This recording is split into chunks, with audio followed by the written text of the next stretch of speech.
की तेज आवाजें सुनी जा रही हैं। देश के अलग अलग हिस्सों में ब्लैकआउट की खबरें, सायरन बजने की खबरें।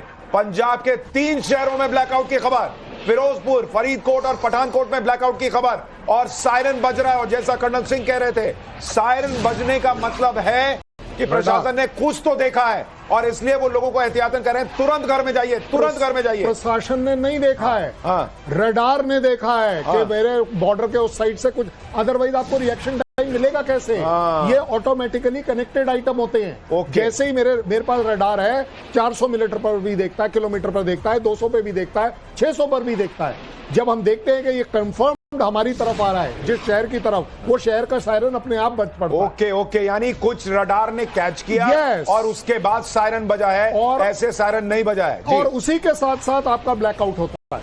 ये दोनों चीजें कनेक्टेड होती हैं। एक बार मनोज के पास चलते हैं। मनोज हमारे सहयोगी अमृतसर में मौजूद है। मनोज, एक तो अमृतसर में क्या चल रहा है ये बताइए, और पंजाब के अलग अलग हिस्सों से क्या खबर आ रही है आपके पास?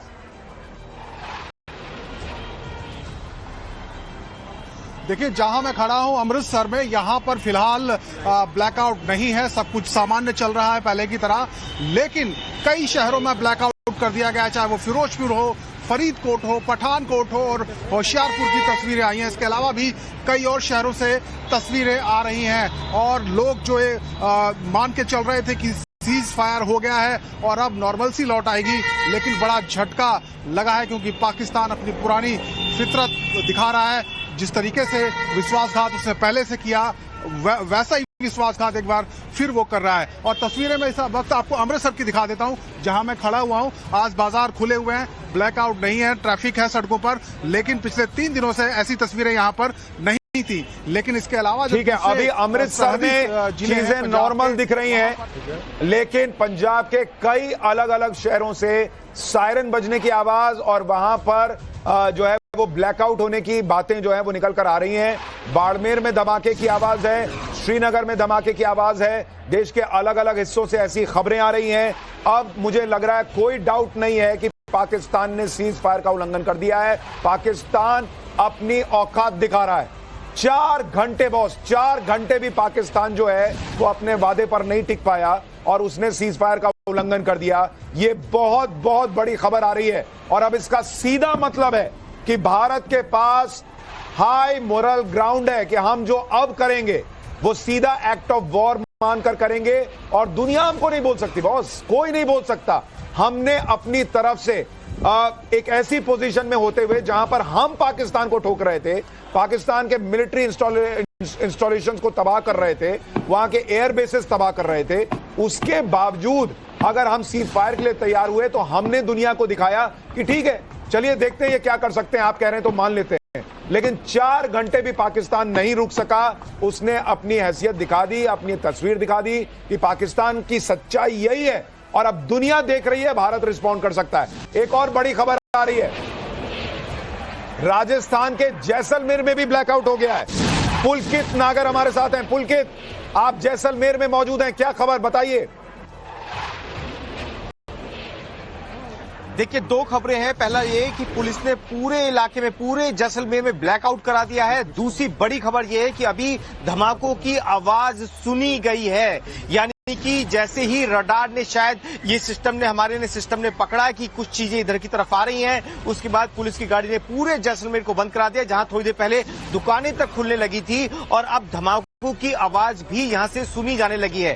3 दिन पहले इसी इलाके को बहुत ज्यादा टारगेट किया गया था पाकिस्तान की तरफ से और ड्रोन मिसाइलें यहां दागी गई थी, क्योंकि यहां एयरबेस है, आर्मी के बेस हैं, उन पर ड्रोन मिसाइलें दागी गई थी और अब फिर से आवाजें सुनाई देने लगी है। जो खुशी का माहौल था वो कहीं ना कहीं शांत हो गया है। दरवाजे बंद हैं, लाइटें बंद हो गई हैं, प्रशासन की गाड़ी हूटर बजा के एक और बड़ी खबर आ रही है, मैं दर्शकों को बता दूं, श्रीनगर में लगातार धमाकों की आवाज सुनाई दे रही है। फिर से धमाके की आवाज श्रीनगर में, फिर से धमाके की आवाज श्रीनगर में, लगातार धमाके हो रहे हैं। ये अब मामला जो है वो पाकिस्तान ने अपने लिए बहुत मुश्किल कर लिया है और मेजर गौरव आर्या अभी कह रहे थे, कर्नल सिंह भी उनसे इत्तेफाक रखते दिख रहे थे मुझे, कि कर्नल सिंह क्या आपको भी लग रहा है इसके पीछे चाइना हो सकता है या फिर कुछ, क्या पाकिस्तान ने क्या सोच के किया होगा?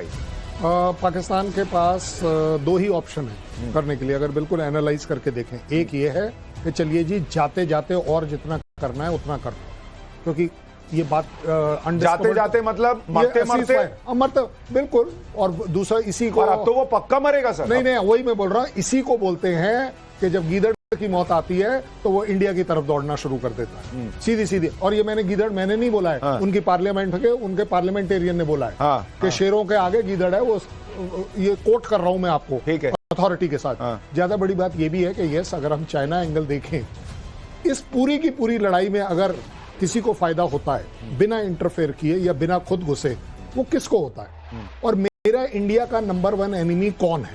आपको लगता है मेरा इंडिया का नंबर 1 एनिमी पाकिस्तान है? हमने हमेशा से कहा हमारा नंबर 1 एनिमी चाइना है। अगर आज हम किसी भी तरह से इस पाकिस्तान के वॉर को आगे ले जाते हैं, इसमें हमारा भी नुकसान होगा, इकोनॉमिक नुकसान हमारा भी है। ऐसा नहीं है कि फ्री फंड में सारा काम चल रहा है। हाँ, और हमारा जो चाइना के साथ मामला है वो सिर्फ इकोनॉमी का है और कोई मामला नहीं है कि भाई हमारी प्रॉस्परिंग इकोनॉमी है, वर्ल्ड हमें देख रहा है, पूरी दुनिया हमारे को सलाम बजा रही है, जो चाइना को टॉलरेबल नहीं है।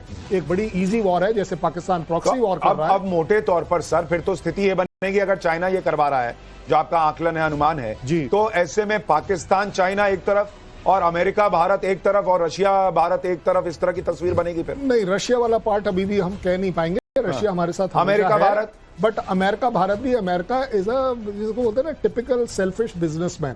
किसी का नहीं, अमेरिका, हाँ किसी का अपना इसलिए नहीं। मैं आपको एग्जांपल दे देता हूँ। उसने बोला था वो इजराइल और हमास के बीच में क्या हुआ, कुछ नहीं हुआ। चलो यूक्रेन और रशिया के बीच में क्या, I have brokered the peace, वो तो नहीं, लेकिन इसमें एक चीज है ना सर, इसमें डोनाल्ड ट्रंप की पर्सनल बेइज्जती है कि तुमने जो है ये कहा कि हमने रुकवा दिया, और पाकिस्तान ने ये तोड़कर अमेरिका की और ट्रंप की बेइज्जती की है कि हम तुमको नहीं मानते, भाई निकल लो यहां से।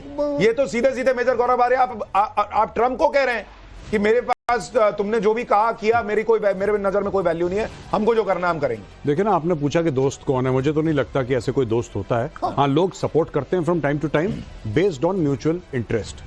और देशों के इंटरेस्ट होते हैं, देशों के दोस्त नहीं होते।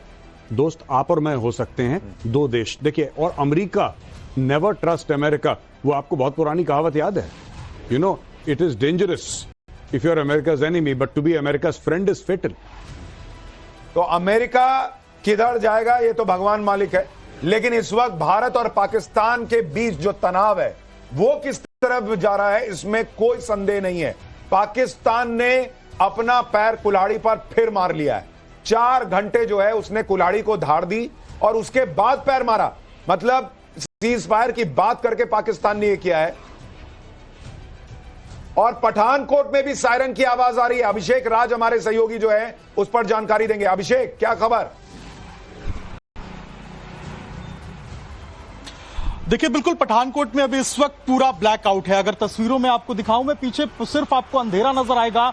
लोगों ने अपनी दुकानें बंद कर ली हैं। इस वक्त दुकानें खुली होती थी, लेकिन अगर आप देखेंगे तो पिछले 3 दिनों से जिस तरीके से पठानकोट में जो ड्रोन्स एक्टिविटी देखी गई थी उनको न्यूट्रलाइज किया जा रहा था, अभी पूरे तरीके से जो अंधेरा है पठानकोट के अंदर, और किसी भी तरीके से कोई लोग जो है वो सड़क के ऊपर नहीं आ रहे हैं। पुलिस की गाड़ियां यहां पर पहुंची थी।